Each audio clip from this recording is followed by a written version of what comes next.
संख्या में उपस्थित हो पाए। जैसा कि मैं देख पा रहा हूँ यहाँ पे कुछ लड़के खड़े हैं, पीछे भी कुछ महिलाएं खड़ी हैं। अगर उन तक मेरी आवाज पहुंच रही है तो मैं चाहता हूँ अगर वो भी यहाँ पे आ जाए तो मातृशक्ति का भी यहाँ पे मातृशक्ति का भी कुछ भागीदारी रह पाएगी और वो भी अपनी समस्याएं बता पाएंगे।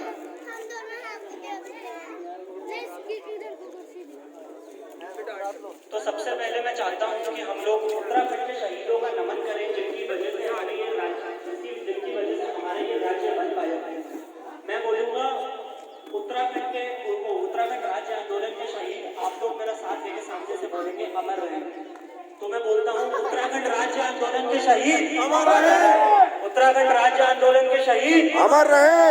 उत्तराखंड राज्य आंदोलन के शहीद अमर रहे। चलिए बहुत बढ़िया जोश है आप लोगों में। आपकी आवाज ऐसा लग रहा है सीधे त्रिवेंद्र सिंह रावत तक पहुंच रही है। वो सुन पा रहे होंगे कि जो गिन्नी खेड़े के लोग हैं काफी जागरूक लोग हैं।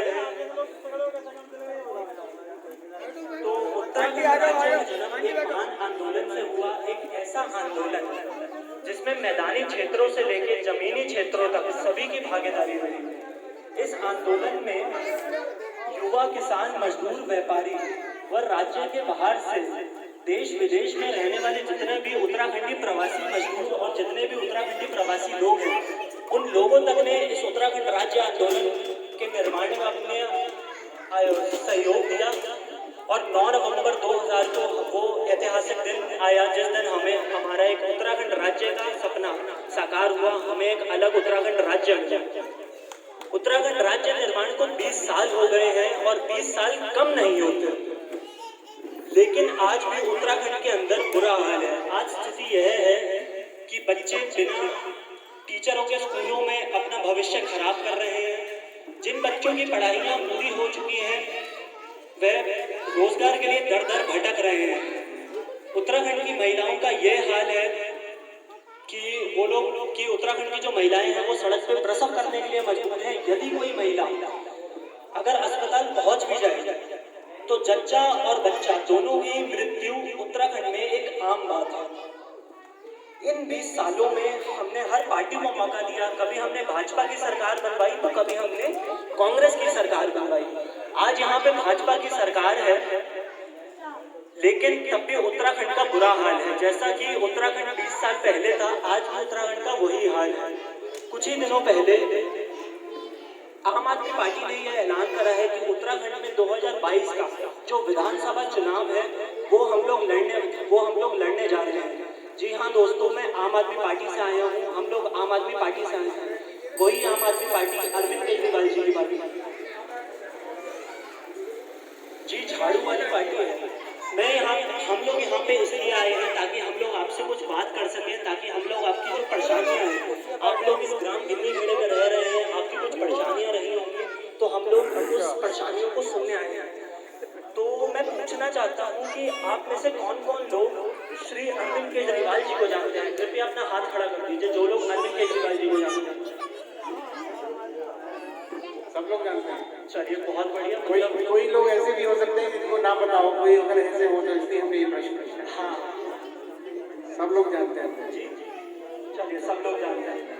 अच्छा, तो आप लोगों में से किन किन लोगों ने आम आदमी पार्टी के बारे में सुना है? आम आदमी पार्टी का नाम किस किस ने सुना है? सब लोगों ने सुना है। क्या बात है, बहुत जागरूक होने रही है यहाँ जी। अच्छा, तो मैं पूछना चाहता हूँ कि आप में से किस किस के बच्चे सरकारी स्कूल में पढ़ते हैं? हाथ खड़ा करते हैं जो जिनके बच्चे सरकारी स्कूल में पढ़ते हैं। तो काफी लोगों के बच्चे यहाँ पे लगभग सरकारी स्कूल में पढ़ते हैं। तो आप लोग बता सकते हैं कि सरकारी स्कूल में जिनके बच्चे पढ़ते हैं वहाँ पे पढ़ाई कैसी है? कोई बता सकते हैं? बच्चे वाले स्कूल में गए, फीस के लिए पढ़ाई कैसी है वहाँ? पढ़ाई में पढ़ाता कोई पढ़ाता नहीं है, फीस के लिए पढ़ाता भी कोई नहीं है। कोरोना में पुलिस के भी बराबर नहीं है, पढ़ाते नहीं है। पढ़ाता कौन होते? चलिए, अभी तो कोरोना का कारण नहीं पढ़ाई हुई, वैसे कैसे पढ़ाते हैं? वैसे पढ़ाई होती है। जब कोरोना नहीं था तब पढ़ाई होती है। जमा करें 8 फीस के जमा करके दिए अभी जी। अभी तो कोरोना की वजह से नहीं है पढ़ाई, वैसे पढ़ाई कैसी है वहाँ सरकारी स्कूल में, क्या हालत है? कोई पढ़ाई नहीं होती। वहाँ के जो कमरे हैं, फर्नीचर है, बैठने की ठीक व्यवस्था है, पढ़ाई के लिए टीचरों की क्या व्यवस्था पूरी है? खाने की खास नहीं है। मयंक जी, यहाँ पे कोई व्यक्ति बताना चाहते हैं? आप बताएंगे? सर ये है, सरकारी स्कूल में ऐसी पढ़ाई होती है कि बच्चे जाते हैं स्कूल के लिए, तो मतलब जब लंच होता है तो बच्चों को बस खाली भोजन मिलता है और बेटे जाओ, घंटी बज गई स्कूल के, घर में आ जाओ। और मैडम और जो टीचर लोग होते हैं ना, वो अपनी कुर्सियों को बोर्ड ढीले करें और ढूंढना चालू हो गए। बस ये पढ़ाई है और इससे ज्यादा कुछ नहीं है। हाँ, और घंटा कॉल करते हैं, नहीं कोई पढ़ाई नहीं कोई लिखाई। और इस समय अब तो ज्यादा से ज्यादा बेंच भी नहीं है, बच्चे नीचे बैठते हैं, तो कोई सुविधा नहीं है इसमें। तो स्कूल की बिल्डिंग ठीक ठाक है, खेलने का ग्राउंड है? कुछ नहीं है, अरे कुछ नहीं है यार, खेलने का ग्राउंड इतना कहाँ है, वो टूटा फूटा था, पहले दिन आपको अब मरम्मत हो रही है उसकी। हाँ, पहले नहीं थी अब इस समय। अच्छा, पढ़ाई नहीं होती, खेल तो होते होंगे स्कूल में? ये कुछ नहीं होते, खेल भी नहीं होते? ठीक।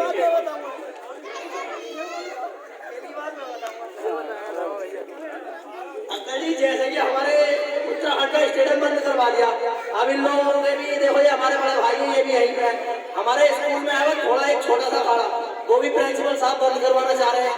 तो हम जहाँ में कहाँ खेल कूद की बात है सर जी, हम तो ये कह रहे हो उसे रुकवा, हम कहाँ करें प्रैक्टिस, उसके अलावा आप भी प्रैक्टिस करके ही आ रहे हैं आसान में। तो आप अखाड़ा में क्या करते हैं? मेहरबानी करता हूँ, मेरे भाई ये बेटे उनसे बड़े वो बेटे, और ये बेटे ये है सर इंटरनेशनल खिलाड़ी है, दूर दूर तक खेलने जाते हैं?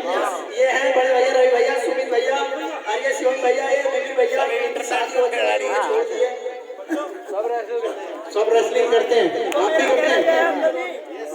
बस अखाड़ा रुकवा दो, मेरा कहना यह है, अखाड़ा रुकवा दो, स्टेडियम का मैच रुकवाओ। मेरा जिंदगी बर्बाद है, मेरा पापा नौकरिया हुआ, मैं अच्छा खासा महल करने लग रहा, आज मेरा बाबा मुझे घर में बैठा दिया। तो भैया मेरा कहने का मतलब यह है, मुझे तो स्टेडियम रुकवा दो बस, मैच रुकना चाहिए हर चीज, बॉक्सिंग वहाँ पे है, एथलेटिक वहाँ पे है, बस एक मैच ही नहीं है, मैच से दुश्मनी है क्या, पहलवानी ज्यादा बुरा कर रहे हैं क्या, इसलिए मैच रुकवा दो अंकल जी, मेरा कहना तो यह है। मतलब आप स्कूल से भी परेशानी, स्कूल का अखाड़ा है वो भी बंद हो गया, और जो आप कह रहे हैं स्टेडियम में जो व्यवस्था है उसमें भी मैट की व्यवस्था नहीं है रेसलिंग के हिसाब से, वो बंद करा दिया। तो साई वाला बंद हो गया है, कैंप बंद करा दिया, साई का कैंप बंद हो गया। रेसलिंग के लिए अलग कैंप लगता था, वो बंद करा दिया सरकार। क्या पता क्यों करवा दिया, ये कोरोना में कहीं भी ना गए, हम तो अपने घर ही घूम रहे। वो तो बेटा कोरोना से पहले बंद हो गया। हाँ जी, लेकिन और चीज बनना हो रही बंदे, कोच चले गए वहाँ से, मैं वही बात कर रहा हूँ। और कोई बताना चाहेगा कि यहाँ सरकारी स्कूलों के क्या हालात है? स्कूल की हम बात कर रहे थे, आप बताएंगे। ये मेरा भाई है, बोलो बेटे। बस मैं इतना कहना चाहूँगा कि हम जितने भी बच्चे हैं सारे खड़े होकर कोई बात नहीं। ऐसा है, हम जितने भी बच्चे हैं सब नेशनल है सर, काफी बार 5-5, 6-6 बार जो है सब नेशनल खेल चुके हैं कुश्ती में। सारे लड़के, मेरी भी शादी हो गई, सब मैं भी 4-5 बार नेशनल खेला हूँ, पर क्या करूँ, रोजगार न मिलने के कारण मेहनत मजदूरी करके टाइम पार रहा हूँ, अपने बच्चे हैं छोटे छोटे, सब रोजगार नहीं, सरकारी नौकरी नहीं, इतना नेशनल लेवल पर खेलने के बाद भी हम ऐसे ही घास काट रहे हैं, ऐसे ही मेरी बेटी नौकरी करते कर रहे हैं। हम अपना बेस केजरीवाल जी से भी मिले हैं दिल्ली में, नेशनल खेलने में पढ़ा था हमारे स्कूल नेशनल, तो केजरीवाल से भी मुलाकात हुई थी, जो केजरीवाल जी हैं, और एक ओखला के अंदर वो है विधायक साही राम पहलवान, वो भी विधायक है ओखला के अंदर दिल्ली में, उनसे भी हमारी वाइफ से मुलाकात हुई थी, हमने भी।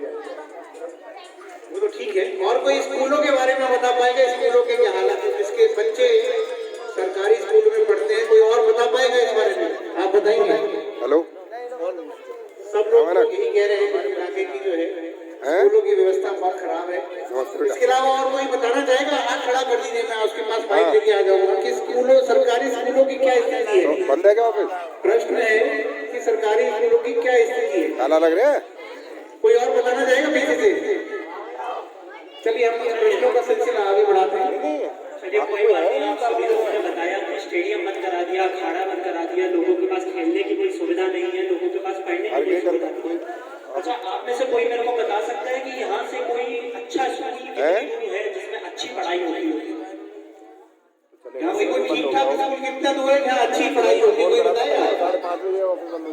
ठीक ठाक स्कूल कोई सरकारी हो या जैसा भी जो आपको लगता है ठीक ठाक स्कूल है और कितनी दूर है? यहाँ तो ऐसा कोई है नहीं स्कूल जो मतलब ठीक ठाक पढ़ाई होती हो, सब बच्चे काशीपुर जाते हैं, प्राइवेट होते हैं। कैसा कैसा प्राइवेट स्कूल है? हाँ सरकारी है? नहीं प्राइवेट होती है। अच्छा कितनी दूर हो गए यहाँ से कम से कम 2-3 किलोमीटर तो होता ही है। 3 किलोमीटर। और कोई अगर बताना चाहे कि यहाँ से कोई अच्छा और कोई बताएगा? कोई और कोई किसी के बच्चे कहीं जाते हो अच्छे स्कूल में, यहाँ अच्छा स्कूल नहीं होती, कोई बता पाएगा? तो आप लोगों ने मेरे को बताया कि सरकारी स्कूलों की क्या हालत है, खेलने की कोई सुविधा नहीं, पढ़ने की कोई सुविधा नहीं। तो आप कोई बता सकता है कि त्रिवेंद्र सिंह रावत की जो सरकार है उसने कुछ करा है स्कूलों को ठीक करने के लिए? दिल्ली के अंदर तो नहीं, त्रिवेंद्र सिंह रावत ने कुछ करा हो स्कूलों का? नहीं, वो तो आगे टीवी में भी आते हैं ना, तो वो तो ऐसे ही आते हैं बस खाली फोटो दिखाने के लिए अपना, बस और तो कुछ बोलते ही नहीं है, वो नहीं आती नहीं है वो। तो और मतलब उन्होंने ऐसा कोई काम भी नहीं करा जो उसे आज हम आप लोगों के सामने रखते हैं। काम करा, शौचालय बनवा दिए, सबके पेमेंट कैसे चला गया?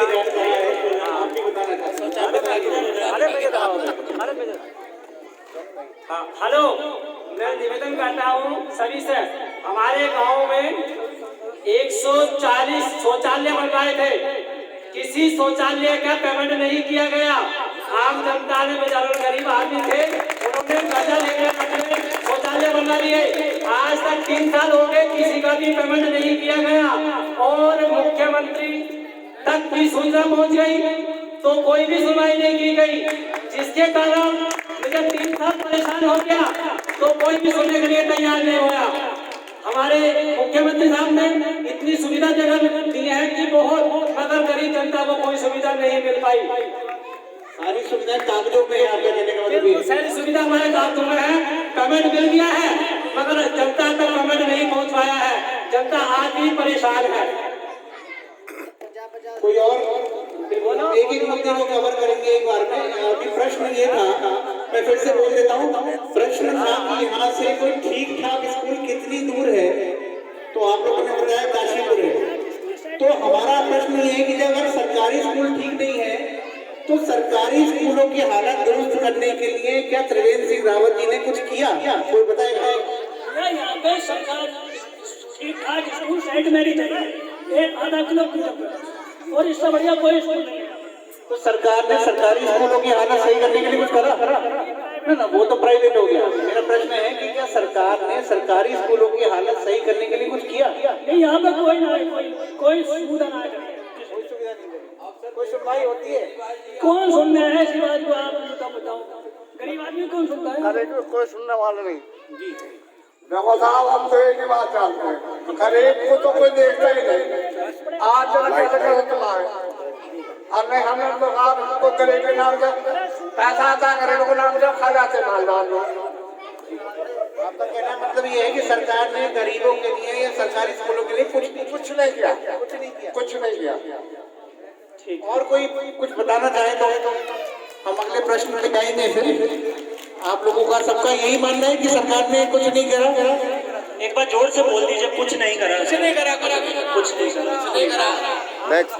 ठीक है, मतलब सभी को लगता है कि किसी ने कुछ नहीं करा, कोई ऐसा अकेला व्यक्ति नहीं है जिसको ये लग रहा हो कि सरकार ने कुछ नहीं करा। तो कोई बता सकता है कि यहाँ पे किस किस के बच्चे प्राइवेट स्कूलों में पढ़ते हैं?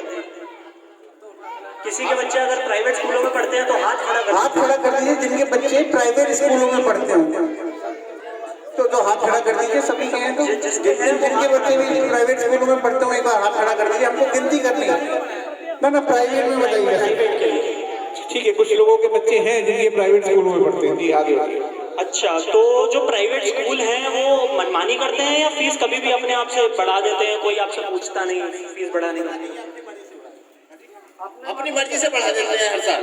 कितनी फीस बढ़ा देते हैं? कोई पूछताछ कुछ नहीं होती है फीस की, जितनी मर्जी चाहे बढ़ा देते हैं अपने हाथ से, कोई रोकथाम। हाँ, ये जितने RSS स्कूल है इनमें भी बहुत ज्यादा फीस बढ़ा दी गई है। अब तो खैर प्राइवेट स्कूलों से भी ज्यादा है RSS वाले स्कूलों से, जो ये मंदिर वगैरह है इसमें बहुत फीस करते हैं। अच्छा, ऐसा है सरकारी अब ऐसा है सर, सरकारी स्कूलों की तो हालत ठीक है नहीं, प्राइवेट स्कूल नजदीक है। अब प्राइवेट स्कूलों में फीस इतनी हाई फाई करके गरीब आदमी कहाँ से पढ़ा पाएगा अपने बच्चों को। सर फिर घर में डायरेक्ट क्या अपने और क्या है, भाई सरकारी स्कूल में भेज देते हैं। फिर जब सरकारी स्कूलों की हालत ठीक है उससे क्या करें, क्या करें। कोई कूड़ा बिनवा रही है तो कोई कुछ करवा रही है मैडम। और मतलब जो बच्चे स्कूल जाते हैं तो कोई भी झाड़ू लगवाते हैं बच्चों से, कभी सफाई करवाते हैं, बस यही काम है। पढ़ना लिखना तो कुछ है ही नहीं बच्चों को। हाँ, और टीचर लोग जो होते हैं वो अपने समोसे चाय वगैरह पेप्सी ये चीज खाते हैं। हाँ बस, और जब पेपर आते हैं तो बच्चों को कुछ पढ़ना लिखना तो आता नहीं है, बस खाली साइन मारे अपने पास कर दिया, बच्चों को रिजल्ट आ गया, जाओ पास हो गए। और जब अगले स्कूल में जा रहे हैं तो बच्चे में ये भी नहीं कि अपना नाम भी ठीक से लिख सके। कल की छुट्टी है तो वो वहाँ से रिजेक्ट होगा, घर आके बैठ जाते हैं। रविदास जयंती है, ये हालत है यहाँ पे। अच्छा ऐसा खतौनी में कहनी है नरेश के बारे की चाबी। प्राइवेट स्कूलों के बारे में कि मनमर्जी से कभी भी फीस बढ़ा देते हैं। आपने बताया कि मजबूरी है कि प्राइवेट स्कूल में भेजना, क्योंकि सरकारी स्कूलों की व्यवस्था ठीक नहीं है। तो क्या आपको लगता है कि ये प्राइवेट स्कूल वाले मनमर्जी से कितनी भी फीस बढ़ा देते हैं, आप लोगों से बात नहीं करते, बच्चों के पेरेंट्स से बात नहीं करते? हाँ जी, ऐसा ही है, आप सबको ऐसे ही लगता है? तो जिनको ऐसा लगता है एक बार हाथ खड़ा करके बताएं तो पता चलेगा, क्योंकि आप लोग बता नहीं पा रहे। ऐसा लगता है आप लोगों को, पीछे वाले लोगों को भी ऐसे लगता है या उनको फर्क नहीं पड़ता कि पढ़ रही है तो पढ़ने दो, ऐसे ही क्या? तो ब्राउन जैकेट में भैया खड़े हैं, आप ही से कह रहा हूँ, आप इधर देख रहे हैं, जो व्हाइट शर्ट और ब्राउन जैकेट, आप ही से यहाँ ये जो व्हाइट शर्ट के आप बताइए, आपको लगता है ऐसा? अच्छा, मुंह में आपने कुछ रखा हुआ है? तो सभी को ऐसा लगता है कि प्राइवेट स्कूल अपनी मनमर्जी से फीस बढ़ा देते हैं और अभिभावकों से पूछते भी नहीं पढ़ाने से पहले। तो आपको क्यों मतलब ऐसा क्यों है कि सरकार इनके खिलाफ कुछ करती क्यों नहीं है? कोई बता सकता है मेरे को कि सरकार ये प्राइवेट स्कूलों की लूट को रोकने के लिए कोई कुछ करती क्यों नहीं है? बताइए, सरकार तक हमारी आवाज ही नहीं पहुंच पाती। आप युवा साथी हमारे बीच में बताइए। सर सरकार तक हमारी आवाज ही नहीं पहुंच पाती तो क्या सुनेगी सरकार?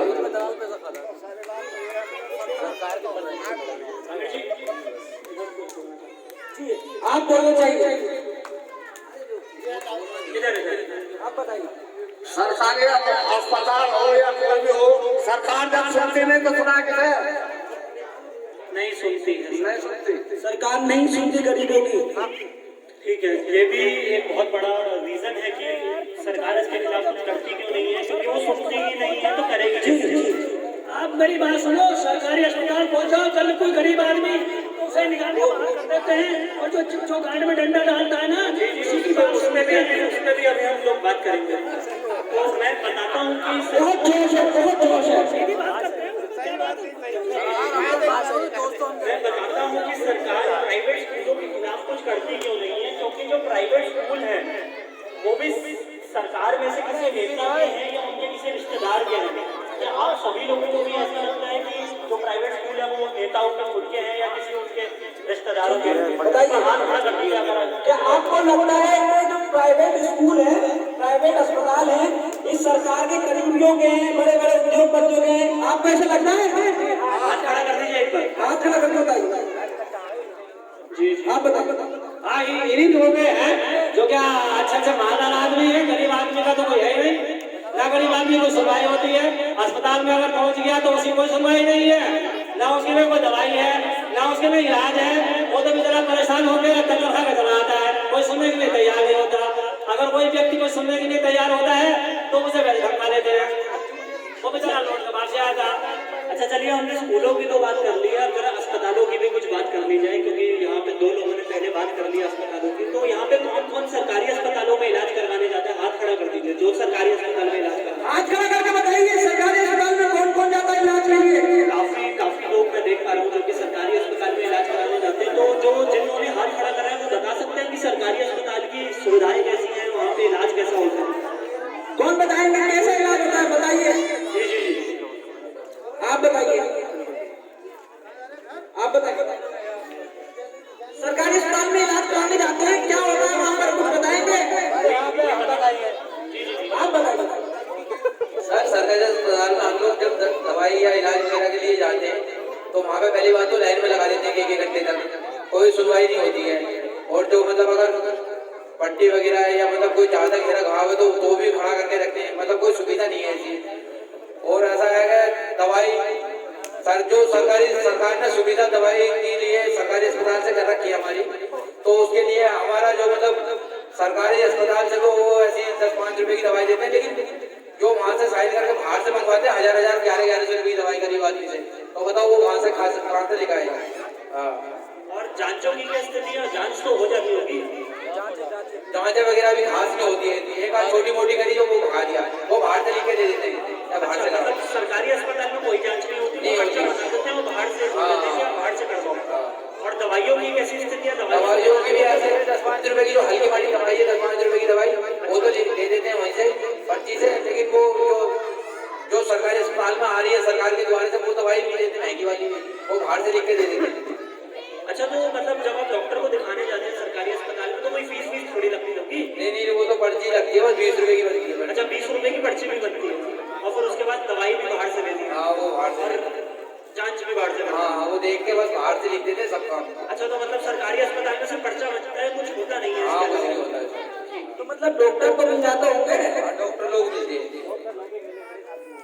अच्छा, चलिए ठीक है, तो कोई बता सकता डॉक्टर ही मिल जाते हैं और नहीं मिलते परेशान हो जाते हैं।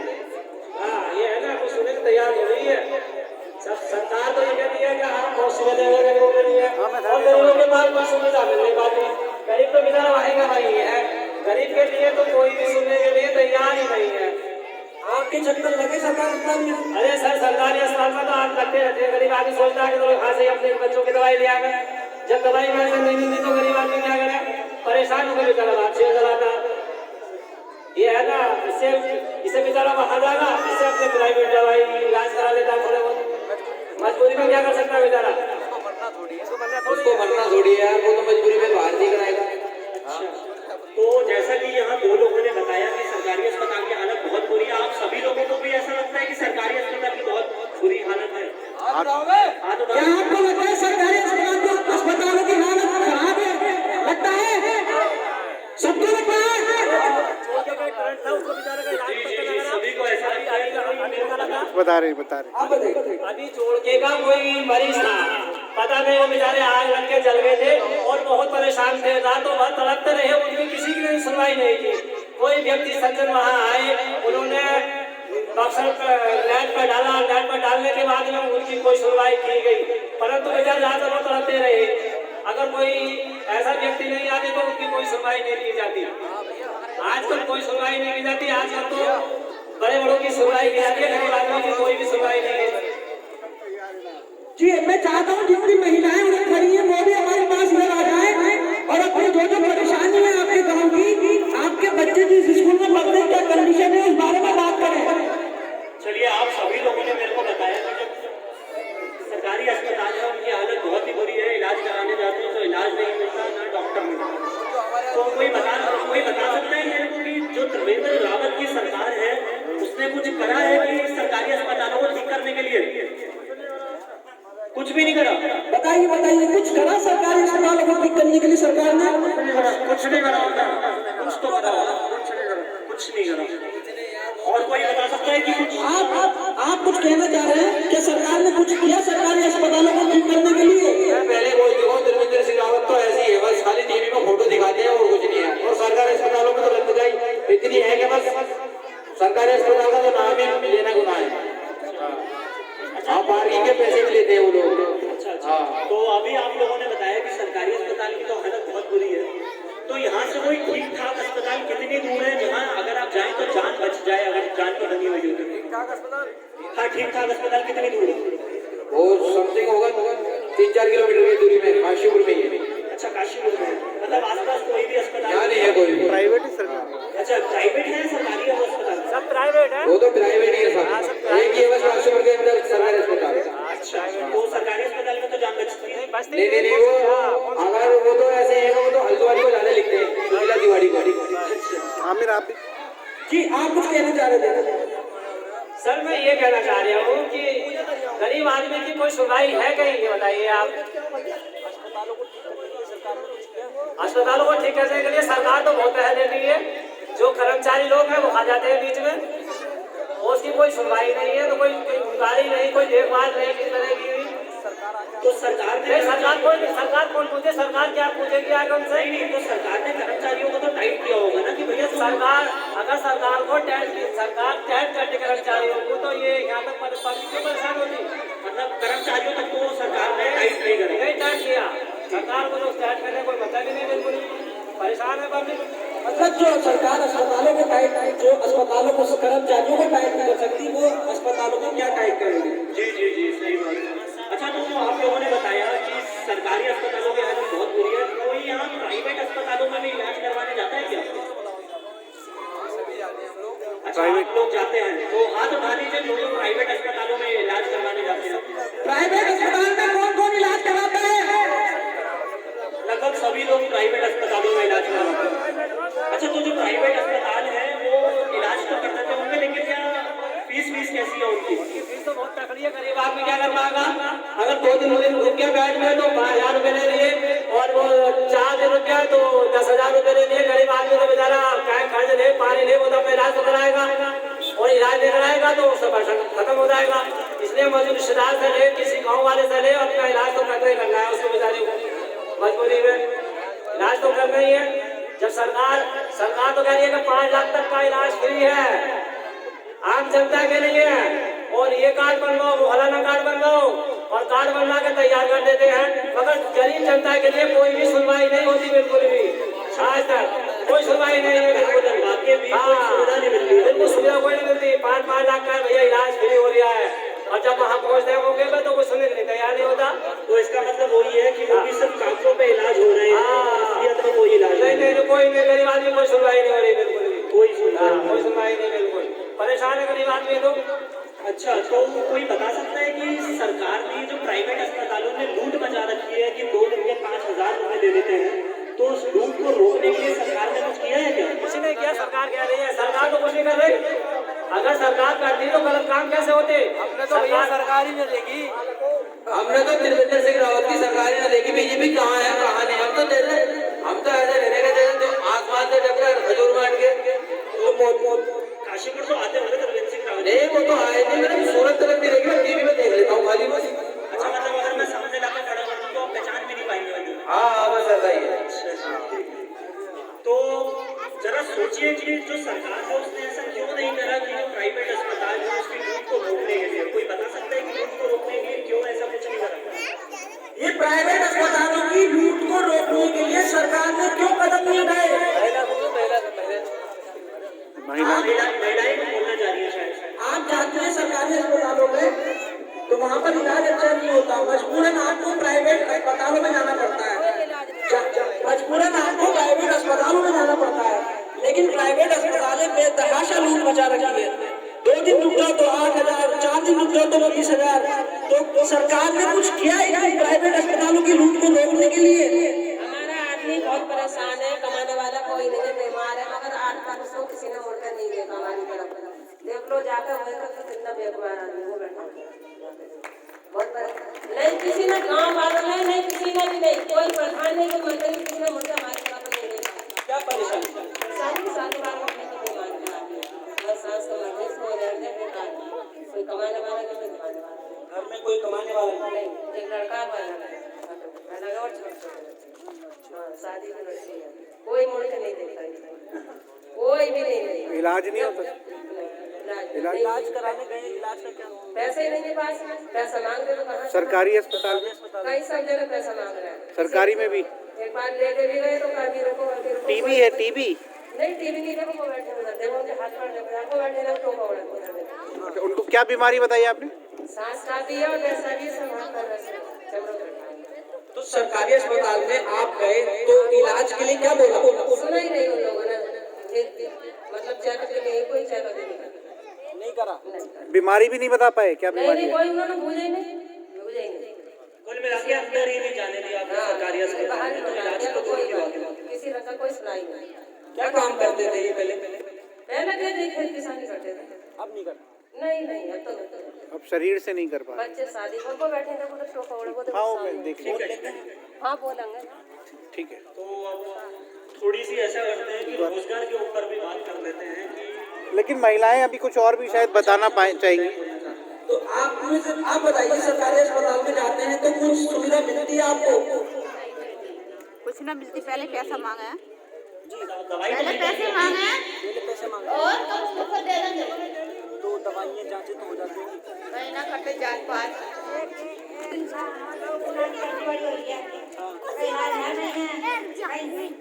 आपने दिखाया हॉस्पिटल?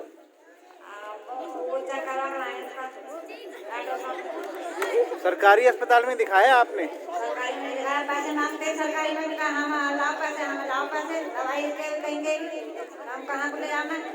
दवाई फ्री नहीं मिलती और जांचें वगैरह? पास करवाई हमने। कोई अस्पताल में आपको कोई सुविधा नहीं मिली? और लाख की पड़ी हुई है, दर्द होगा खोपड़ी में साइकिल में उसकी। अच्छा, हाँ, तो कहाँ करवाना इसका? प्राइवेट अस्पताल में दिखाया आपने? तो दिखाया कहाँ, आपको कहाँ से पता चला हड्डी बड़ी है? एडमिशन करवाया, हाँ जी, एडमिशन करवाया। किसके कहने पर? प्राइवेट के डॉक्टर के या सरकारी गाँव डॉक्टर? वालों ने चंदा डाल कर पैसा जब बचाएंगे, गाँव वालों ने चंदा डाला था जब इनकी जान बची। हाँ। अच्छा, गाँव का वो अशोक है, उसने वो लेके गए कार में सब काम करा, गाँव वालों ने चंदा डाला, हम लोगों ने सब दिया। इसमें हम इतने बेकार है, हमारा आदमी की सिविल सर्विस जा रहा है, लड़के में जा रहा है लड़की की वजह से, हमारे बच्चे शादी करने को सब काम है।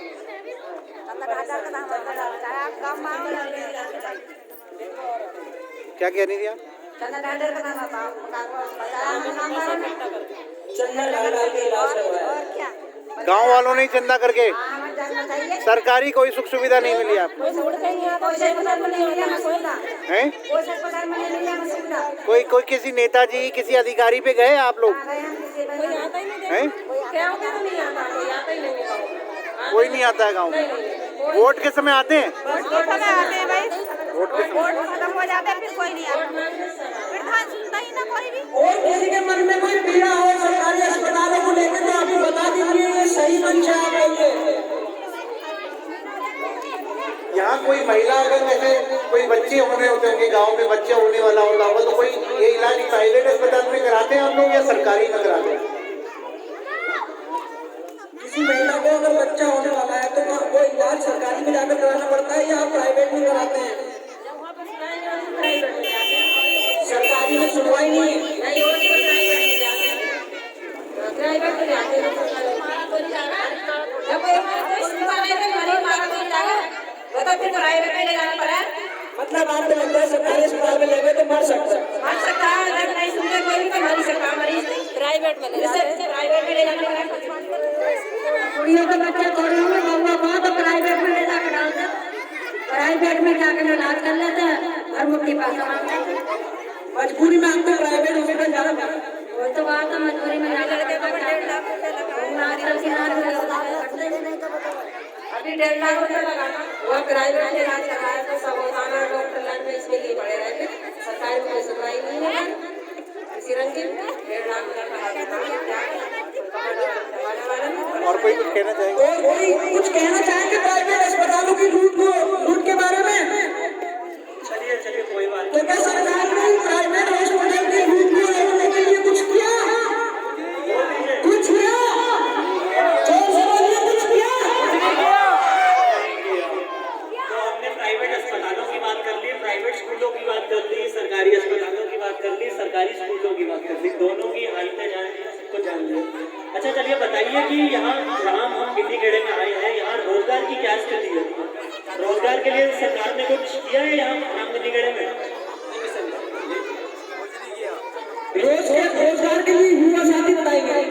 कुछ नहीं किया आज तक, बेचारे सब लोग मेहनत मजदूरी करके किनारे वगैरह का काम करते हैं, मेहनत मजदूरी। सरकार ने तो कोई किसी आम आदमी के लिए कुछ सोचा ही नहीं।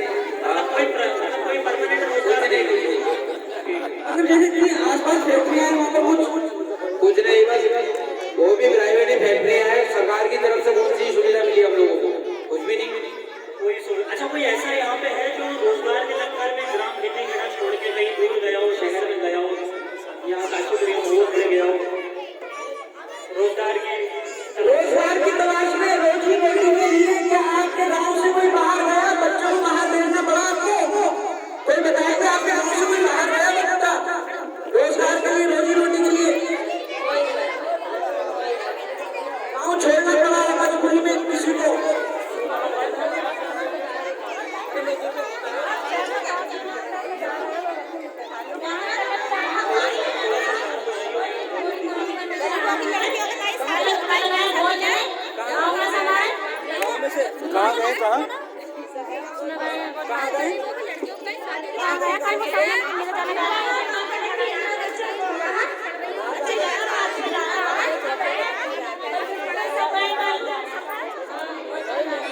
गांव से बाहर गए हैं कहीं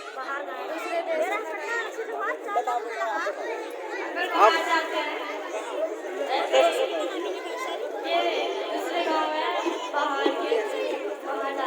वहाँ वहाँ रह के काम करना पड़ता है उनको, गांव छोड़ के। आप स्कूल में पढ़ते हो? कोई रोजगार की सुविधा नहीं है, बाहर जाना पड़ता है। आप स्कूल में पढ़ते हैं? आप कहाँ, सरकारी स्कूल में, प्राइवेट में? सरकारी में पढ़ते हैं। कौन सी क्लास में पढ़ते हैं आप? कैसे स्कूल की व्यवस्था है आपकी, कैसा स्कूल है? ठीक है, मतलब पढ़ाई पूरी होती है या मतलब ठीक ठाक हो जाती है, कुछ घर में ही पढ़ना पड़ता है अपने आप? ठीक हो जाती है, ठीक है। अच्छा तो चलिए आप लोग बताइए कि यहाँ पे बिजली की क्या व्यवस्था है? 24 घंटे लाइट आती है, कुछ पावर कट घंटे आते हैं?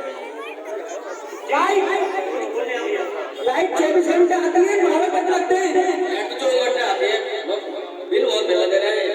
अच्छा तो मतलब नहीं आ रही, एसी वेसी को चलाते होंगे तो बहुत कुछ नहीं लोग इनके जो मतलब मीटिंग वगैरह जो मतलब बिल आता है ना, लोगों को काफी आता है। इतना मतलब टीवी वगैरह भी नहीं चलाते, फिर भी इतना तगड़ा बिल आता है कि गरीब आदमी कहाँ से देगा। तो हीटर चलाते होंगे ना सर्दियों में? नहीं, बस खाली टीवी चलता है, पंखा वगैरह चलता है, छत्ता अन्य एसी वगैरह कितना बिल आ जाता है? कितना बिल आ जाता है? लगभग ऐसी आता है 350-400 रुपये महीना। अच्छा तो मतलब 2 महीने का 1000 रुपए के आसपास का बिल आ जाता है? हाँ, इतना आ जाता है। मतलब एक पंखा और एक लाइट के लिए? हाँ ठीक है। और कोई बता सकता है कि किसी के बिजली का बिल ज्यादा आ रहा हो या कम आ रहा हो? बिजली के बिल से परेशान है आप बताइए कितना का बिल है आपका? कितना, एक साल का बिल होगा ना 11,000 रुपए?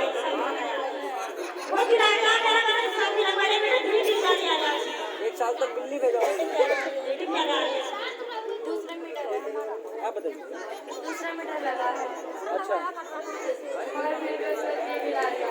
बिल ज्यादा आता है। कितने कमरे हैं आपके घर में? एक कमरा, 2 बल्ब जलते हैं और टीवी फ्रिज नहीं है। और बिल कितना है? 12,000। आप बताओ कितने टाइम का बिल आया? 2 महीने, 4 महीने, 6 महीने? 6 महीने,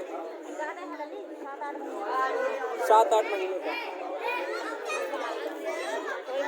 अच्छा तो क्या आप सभी लोगों को ऐसा लगता है कि मतलब रोजी रोटी के लिए पैसे नहीं हो रहे, बिल कहाँ से कर रहे हैं? बिल माफ होना चाहिए। मेरा बिल माफ होना चाहिए। हाँ, बिल तो हमारा भी 8,000 खराब हो जाएगा। हमारा भी 8,000। बताओ, बच्चों को पढ़ाई करवाना। अच्छा तो क्या आप सभी लोगों को ऐसा लगता है कि आप लोगों के बिजली के बिल ज्यादा आ रहे हैं? अगर आप सभी को ऐसा लगता है तो एक बार हाथ उठा के जोर से हाँ बोल दीजिए। सब लोग बोल दीजिए कि मेरा बिजली का बिल ज्यादा आया है। चलिए तो मैं बताना चाहता हूँ कि हमारे उत्तराखंड में इतनी नदियाँ हैं कि अगर आप उसको गिनने बैठे तो शायद आप सारी गिन भी ना पाए, और इतने सारे बांध हैं। हम पूरे देश में बिजली की सप्लाई करते हैं, लेकिन जैसा कि मैं देख पा रहा हूँ हमारे उत्तराखंड में बिजली इतनी महंगी है कि जो एक लो स्तर का आदमी है उसको बिजली इस्तेमाल भी नहीं कर पा रहा वो, और उसके बिल इतने ज़्यादा आ रहे हैं। तो कोई बता सकता है कि यहाँ पे किसी का रिश्तेदार अगर दिल्ली में रहता हो, किसी का रिश्तेदार दिल्ली में रहता है? कौन रहता है? आपके भाई की ससुराल है? जी बताइए, तो आपके रिश्तेदार रहते हैं दिल्ली में? मैं अभी अपने भाई को मेरे टीवी हॉस्पिटल लेके गया था, तो वहाँ पे काफी अच्छी सुविधा है सरकारी हॉस्पिटल में। अच्छा हाँ, मैं 1 महीने दिया था हॉस्पिटल में वहाँ। देखिए, एक मिनट शांत हो जाइए बच्चों, एक मिनट खड़े हो जाइए। ये आपके गाँव के हैं और आपके कौन रहते हैं दिल्ली में? मेरे भाई की ससुराल है।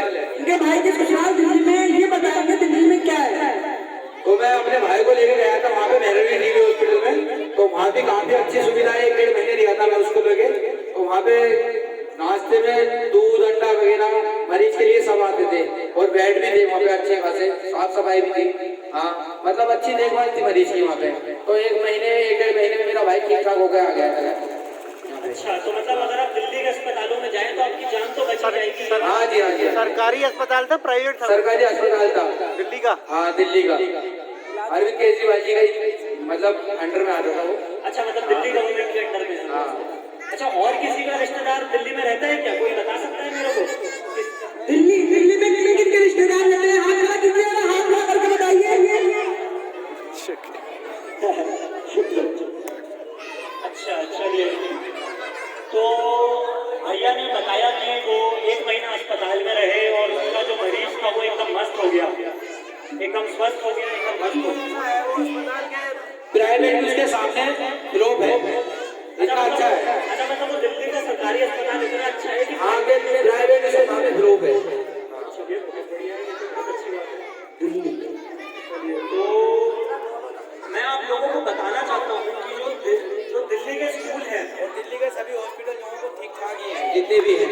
अच्छा, प्राइवेट या सरकारी? सरकारी अस्पताल, हाँ सभी में अच्छी सुविधा है। मतलब आपके कहने का ये है कि दिल्ली में सरकारी अस्पताल इतने अच्छे हैं कि प्राइवेट हॉस्पिटल भी फेल है। हाँ जी, सभी फेल है उसके सामने, सरकारी अस्पतालों के सामने।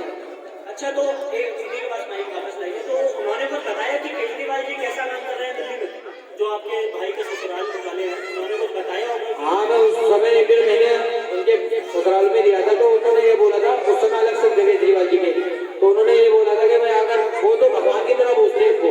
अच्छा, हाँ, मतलब इतना अच्छा काम करा उन्होंने। हाँ, ऑटो वाले भी है, वो जितने झुग्गी झोंपड़े वाले हैं, मतलब छोटे गरीब आदमी हैं, उन्होंने सबने ये बोला था कि भाई अपने हमारे केजरीवाल जी आने चाहिए जरूर दिल्ली के अंदर। अच्छा, हाँ, भगवान करे कि केजरीवाल जी की सीट निकल जाए। बहुत बढ़िया बात है कि दिल्ली के अस्पताल उन्होंने इतने अच्छे कर रखे हैं कि लोग उन्हें भगवान की उपाधि दे रहे हैं, तो काफी बड़ी बात बोल दी भैया ने। तो मैं आपको बताना चाहता हूँ कि भैया ने हमें दिल्ली के सरकारी अस्पतालों के बारे में बताया। मैं आप चाहता हूँ कि मैं आपको दिल्ली सरकार के कुछ और काम भी गिनाऊं। आप जानते हैं कि दिल्ली के जो सरकारी स्कूल हैं वहाँ पे 98% रिजल्ट आया है, और ऐसा आज तक पूरे इंडिया में कभी नहीं हुआ कि किसी सरकारी स्कूल के रिजल्ट 98% आएगा। तो वो अच्छा, आमिर जी भैया के पास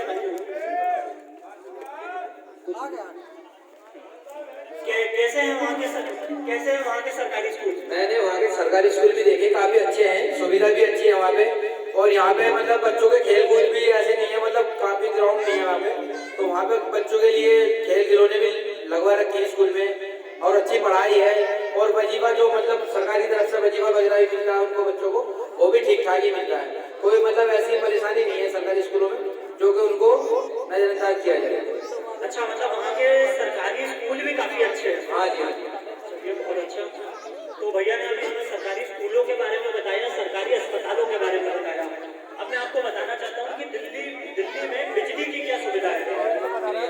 जी, जो दिल्ली है उसमें 200 यूनिट बिजली आपको फ्री मिलती है। चलेंगे ना उसी साथ। बताओ ना, आपका बिल तो आता है लेकिन नहीं आता है। और दिल्ली में लगभग 70% लोगों के जो बिल है वो फ्री आते हैं। तो यहाँ पे तो अगर दिल्ली की तरफ से देखा जाए तो यहाँ पे भी 70% लोगों के बिजली के बिल एकदम शून्य आएंगे। तो ये भी एक काफी बढ़िया बात है जो कि हमारे अरविंद केजरीवाल जी ने करी दिल्ली में। और अच्छा, यहाँ पे कोई बता सकता है कि किसी ने डोर स्टेप डिलीवरी का नाम सुना होगा? डोर स्टेप डिलीवरी और सर्विसेज ये एक योजना है दिल्ली सरकार की, इसका नाम किसी ने सुना है? नहीं सुना। चलिए कोई बात नहीं, मैं आपको इसके बारे में बता देता हूँ। आप लोगों ने देखा होगा कि जब भी आपको कोई अपना Aadhaar card, PAN card, ration card, जन्म प्रमाण पत्र, मृत्यु प्रमाण पत्र, जाति प्रमाण पत्र बनवाना होता है तो आपको सरकारी बाबुओं के, तहसीलों के इतने अनगिनत चक्कर काटने पड़ जाते हैं कि आपकी चप्पलें घिस जाती हैं, लेकिन तब भी आपके वो कागजात नहीं बन पाते। तो दिल्ली ने इस चीज के लिए काम किया।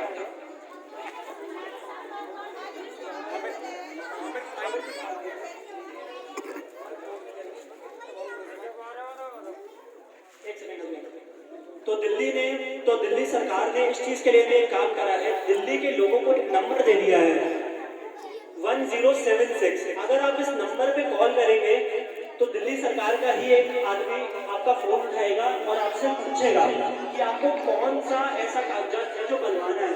आप उसको बताएंगे कि मेरे को अपना मेरे को अपना जाति प्रमाण पत्र बनवाना है, तो वो आपको बता देगा कि आप अपने घर में ये कागजात उसके लिए पहले से तैयार करके रखें, और वो आपसे एक समय ले लेगा।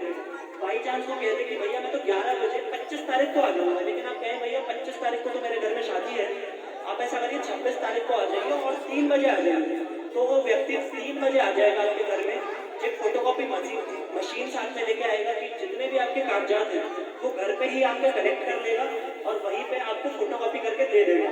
और इसका वो एक शुल्क लेगा 50 रुपये, और वो कोई ऐसा शुल्क नहीं है जो किसी सरकारी बाबू की जेब में जाएगा, वो एक प्रॉपर उसकी आपको रसीद मिलेगी। तो यहाँ पे आप लोगों को इतने चक्कर काटने पड़ जाते हैं, यहाँ पे काफी लोग मजदूर हैं, वो मजदूरी करके अपना घर बार चलाते हैं, तो कितने दिन लग जाएंगे और तब भी आपका वो कार्ड या जो भी आपका प्रमाण पत्र होता है वो नहीं बन पाता है। तो दिल्ली में वहाँ पे आपको सिर्फ एक दिन भी नहीं देना और उसके वो 50 रुपये देना, जिसकी वजह से आपकी जो मजदूरी है, जो दिहाड़ी है, वो भी आपकी कहीं नहीं जाती। मैं आप सभी लोगों को एक वीडियो के माध्यम से दिखाना चाहता हूँ कि जो दिल्ली सरकार है उसने कैसे काम कर रहे हैं और जो हमारी उत्तराखंड की सरकार है उसने कैसे काम कर रहे हैं। ये वीडियो ध्यान से देखना, दिल्ली सरकार के काम दिखाए जाएंगे इसमें, जो आदमी समझने में भी नहीं सोच सकते। सरकार में फर्क होता है, सरकारों की नीयत में फर्क होता है, और सरकार की नीयत का असर पड़ता है जनता पर। ये वही अंतर है जो दिल्ली और उत्तराखंड के बीच आज दिख रहा है। जहां दिल्ली हर दिन तरक्की की नई ऊंचाई छू रही है, उत्तराखंड की परेशानियां दिन ब दिन बढ़ रही है। पलायन का बढ़ता ग्राफ, बदहाल शिक्षा और स्वास्थ्य व्यवस्था, बेरोजगारी, बेकारी और महंगाई की मार, और सरकार की ओर से कोई मदद नहीं। ये तस्वीर है उत्तराखंड की। वहीं दिल्ली में इस कठिन दौर में दिल्ली की केजरीवाल सरकार ने तरक्की की नई कहानी लिखी है। हर आदमी चाहता है कि उसके बच्चे को अच्छी से अच्छी शिक्षा मिले। गरीब आदमी पैसों की तंगी के कारण अपने बच्चों को सरकारी स्कूल में पढ़ाने में मजबूर होता है। पहले दिल्ली में सरकारी स्कूलों का बहुत बुरा हाल था। आज दिल्ली के सरकारी स्कूल महंगे से महंगे कॉन्वेंट स्कूलों को भी चुनौती देते हैं। केवल 5 सालों में केजरीवाल जी ने दिल्ली के सरकारी स्कूलों की हालत बदल दी। ये देखिए दिल्ली के सरकारी स्कूल।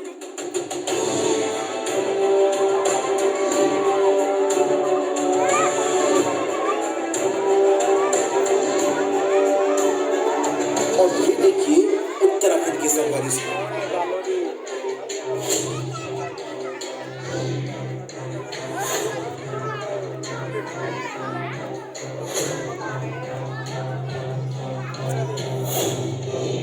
उत्तराखंड में आज सरकारी स्कूलों का बहुत बुरा हाल है। जहां दिल्ली में केजरीवाल सरकार आए दिन नए स्कूल खोले जा रही है, वहीं त्रिवेंद्र रावत ने उत्तराखंड में 2500 से ज्यादा सरकारी स्कूल बंद कर दिए हैं।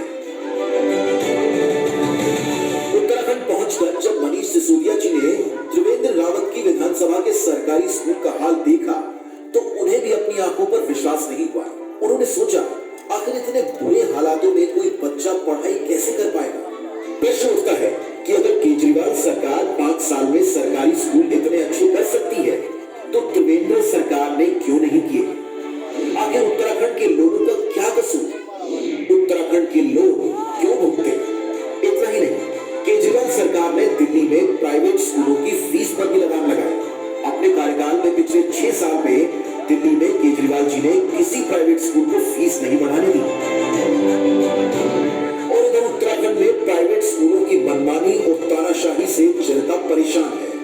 आए दिन उत्तराखंड के प्राइवेट स्कूल फीस बढ़ा देते हैं।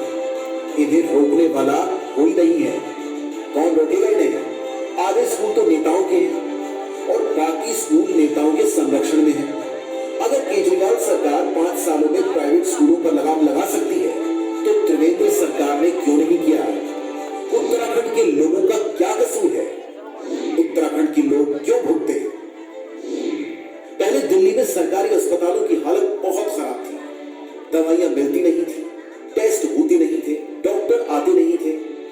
के 5 सालों में केजरीवाल सरकार ने दिल्ली के सरकारी अस्पतालों को शानदार कर दिया। आज दिल्ली के सरकारी अस्पतालों में प्राइवेट अस्पतालों से भी बेहतर इलाज होता है। हर गली के अंदर केजरीवाल जी ने मोहल्ला क्लिनिक खोल दिए। पूरी दिल्ली में ढेरों मोहल्ला क्लिनिक है। इन सारे मोहल्ला क्लिनिक और अस्पतालों के अंदर सारा इलाज मुफ्त है, सारी दवाइयां मुफ्त है, सभी टेस्ट मुफ्त है। अगर किसी आदमी का 15 लाख का भी ऑपरेशन होना हो तो दिल्ली के सरकारी अस्पतालों में पूरा ऑपरेशन मुफ्त होता है। इधर उत्तराखंड में सरकारी अस्पताल और डिस्पेंसरीज का बुरा हाल है। छोटे से छोटे इलाज के लिए मीलों का सफर करना पड़ता है। पहाड़ों में तो ना अस्पताल है और ना ही सड़कें।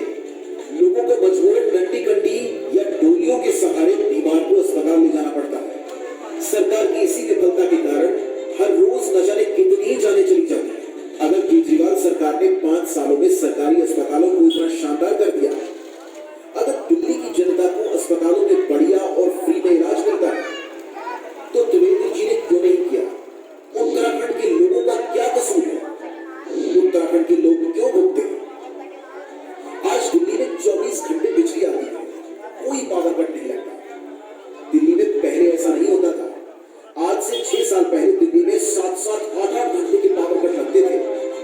कई घंटों तक बिजली नहीं आती थी। लेकिन 5 सालों में केजरीवाल जी ने पावर कट खत्म कर दिए। आज दिल्ली में इन्वर्टर और जनरेटर की बिक्री बंद हो गई है। लोग इन्वर्टर और जनरेटर भूल गए हैं। आज दिल्ली में 24 घंटे बिजली आती है, कोई पावर कट नहीं होता। जबकि दिल्ली बिजली खरीदने वाला राज्य है, न कि बिजली बनाने वाला। उत्तराखंड तो खुद बिजली पैदा करता है, इसके बावजूद आए दिन यहाँ बिजली जाती है।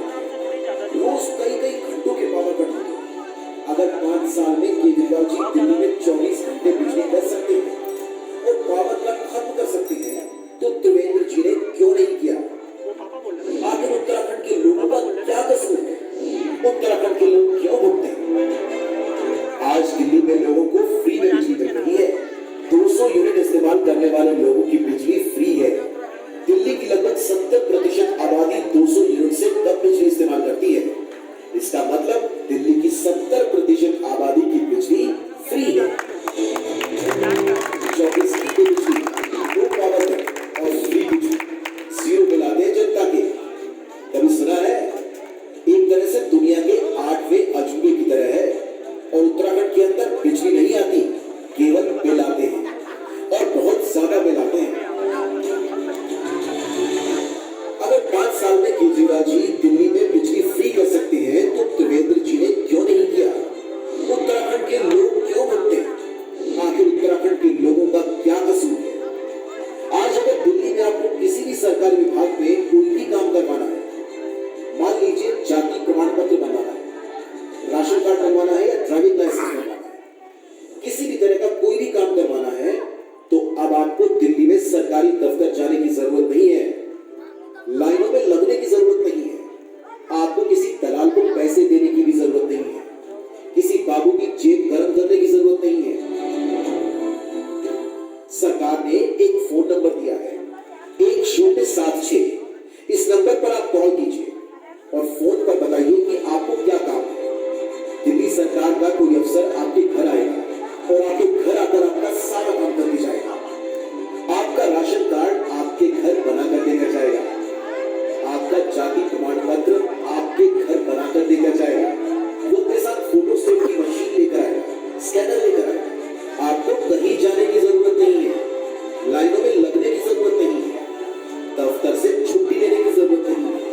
वहीं अगर आप उत्तराखंड का हाल देखें तो लोग पहाड़ों की लंबी चढ़ाई करने के बाद सरकारी दफ्तरों तक पहुंचते हैं और इतनी कठिनाई सहने के बाद भी उनका कोई काम नहीं हो पाता। क्यों दिल्ली की तरह उत्तराखंड में सरकार लोगों के घरों तक नहीं पहुंच पाई? अगर केजरीवाल जी 5 साल में करिश्मा कर सकते हैं, तो त्रिवेंद्र जी ने 5 साल में क्या किया? आखिर उत्तराखंड के लोग क्यों भुगते हैं? उत्तराखंड के लोगों का क्या कसूर है? आज उत्तराखंड में आए दिन महिलाओं के साथ गलत काम हो रहे हैं। उत्तराखंड में हमारी बेटी जब कॉलेज के लिए निकलती है तो दिल धक धक करता है, पता नहीं घर वापस सही सलामत लौटेगी या नहीं। आए दिन अखबारों के सारे पन्ने अपराध से भरे रहते हैं, लूटमार हत्याएं आम हो गई हैं।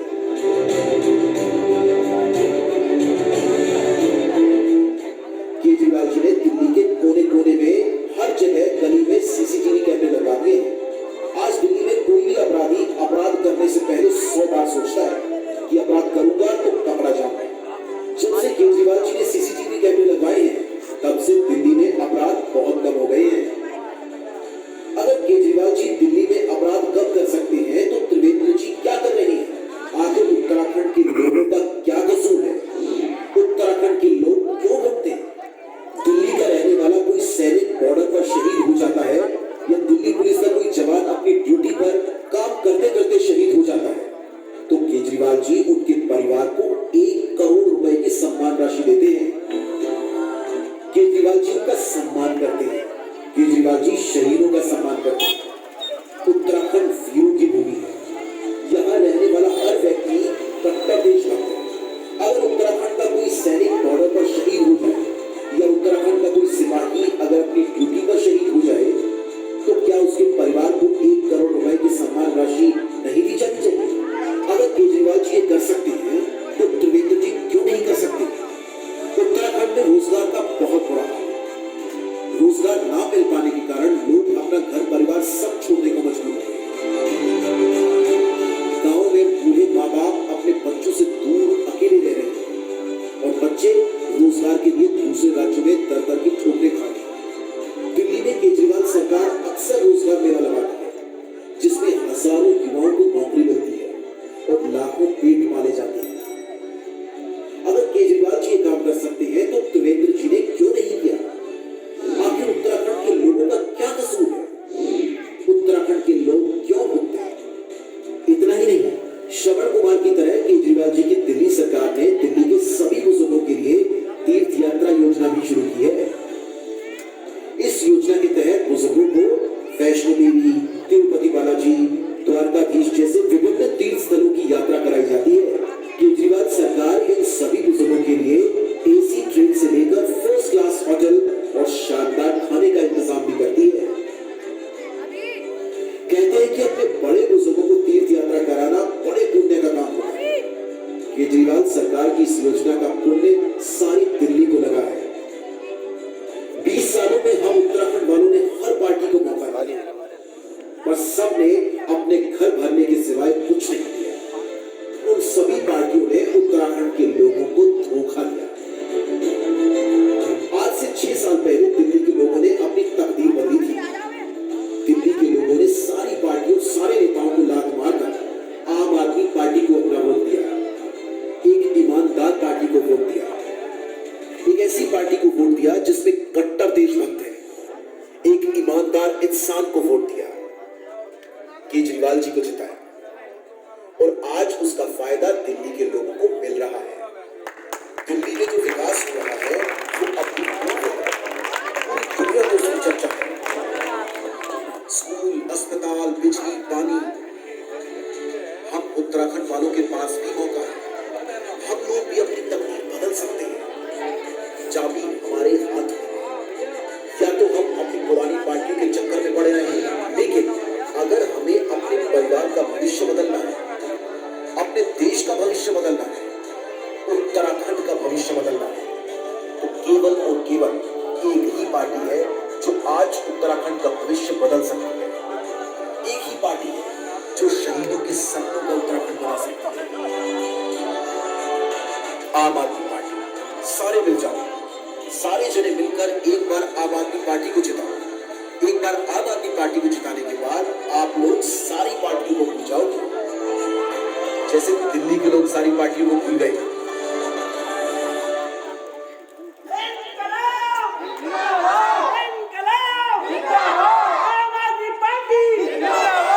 तो क्या कोई बता सकता है ये सब इतना बदलाव कैसे हुआ? शानदार स्कूल, बेहतरीन अस्पताल, बेहतरीन व्यवस्था, ये कैसे हुआ? कोई बता सकता है?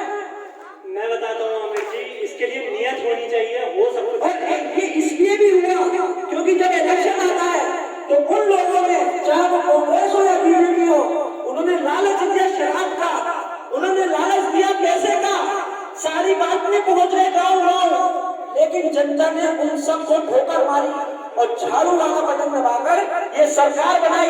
इसलिए ये मुमकिन हो पाया। आप बताइए। ना पैसे पे, ना झाड़ू पे, ना पैसे पे, ना दारू पे, वोट पड़ेगा झाड़ू पे। चलिए बहुत बढ़िया। तो आप सभी लोगों ने अभी वीडियो देखी और देखा कि दिल्ली के सरकारी अस्पताल कैसे हैं, दिल्ली के सरकारी स्कूल कैसे हैं। तो आप में से कौन कौन चाहता है कि दिल्ली की तर्ज पे उत्तराखंड में भी ऐसी शानदार अस्पताल होए? हाथ खड़ा करके बताइए, हाथ खड़ा करके। सभी लोग चाहते हैं। महिलाएं शायद सुन नहीं पाएंगे बात को। क्या आप भी ऐसी व्यवस्था चाहते हैं, ऐसे अस्पताल चाहते हैं? आप चाहते हैं ऐसे अस्पताल? हाथ खड़ा करके बताइए। चाहते हैं जी, चाहते हैं। अच्छा, आप में से कौन कौन चाहता है कि जैसे दिल्ली के स्कूल इतने बढ़िया हो गए, उत्तराखंड के भी स्कूल बढ़िया हो गए? कौन कौन चाहता है बताइए। सभी। अच्छा चलिए ये बताइए, आप में से कौन कौन चाहते हैं कि उत्तराखंड के हर युवा के पास रोजगार हो? कौन कौन चाहता है ऐसा? सभी लोग, सब बहुत बढ़िया।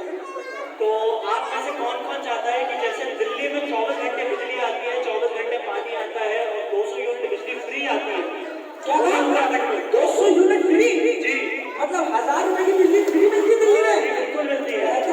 कौन कौन चाहता है कि उत्तराखंड में भी 24 घंटे बिजली हो, 200 यूनिट बिजली फ्री मिले? कौन कौन चाहता है? हाथ तक खड़ा करके बताइए। सब चाहते हैं। अच्छा, तो आप में से कौन कौन चाहता है कि जैसे दिल्ली में सरकार चल रही है वैसे उत्तराखंड में भी सरकार चले? हाथ बता दीजिए। सभी लोग चाहते हैं। तो ऐसी बात पे ऐसा करिए, आप लोग अपना फोन निकाल लीजिए, जिस जिसके पास भी फोन हो सब अपना फोन निकाल लीजिए और स्क्रीन ऑन कर लीजिए कुछ इस तरह।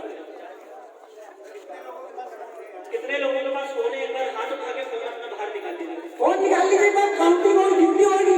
1 2 3 4 5 6 7 8 9 10 11 12 13 14। शायद से बाकी कुछ लोगों के फोन घर पे चार्ज हो रहे होंगे। चलिए कोई बात नहीं, आप ऐसा करिए, एक नंबर डायल करिए। मैं आपको एक नंबर बता रहा हूँ, अपना कीपैड ऑन कर लीजिए। जी जी, फोन निकाल लीजिए। सबका अपना डायल पैड खोल लिया सबने? चलिए, तो एक नंबर डायल करिए। मैं बोलूंगा जैसे 1, तो आप मेरे पीछे पीछे दोहराएंगे 1। तो मैं नंबर बोल रहा हूँ 7 7 6 6 6 9 0 0 7 6 6 9। 10 नंबर हो गए? तो मैं चेक कर लीजिए एक बार। चलिए, तो ऐसा करिए, आप इस नंबर को डायल कर दीजिए। डायल करिए। सारे एक साथ पढ़ दो, दिखा दो उनको गिनने गणे की जान, गिनने गणे में कितनी जान है। बहुत बढ़िया। चलिए, आपने डायल कर दिया, आप सभी लोग भी डायल कर दीजिए। हो गया? कॉल लग रही है? कट गया? चलिए, तो एक मैसेज आया होगा उसमें। टाटा ऑन कर लो, टाटा ऑन कर लो। ये अरविंद जी का नंबर है। अरविंद जी थोड़े व्यस्त थे तो इसलिए उन्होंने एक मैसेज भेज दिया है। उन्होंने एक मैसेज भेजा होगा जिसके द्वारा आप व्हाट्सएप ग्रुप में जुड़ सकते हैं, जिसमें केजरीवाल जी स्वयं एडेड है। नेट खोल दीजिए, नेट खोल दीजिए। नेट खोल दीजिए अपना। आमिर भाई आपको हेल्प कर देंगे जिसको भी थोड़ी प्रॉब्लम हो रही है। कुछ रिचार्ज की प्रॉब्लम है। नहीं, रिचार्ज की तो जरूरत ही नहीं है।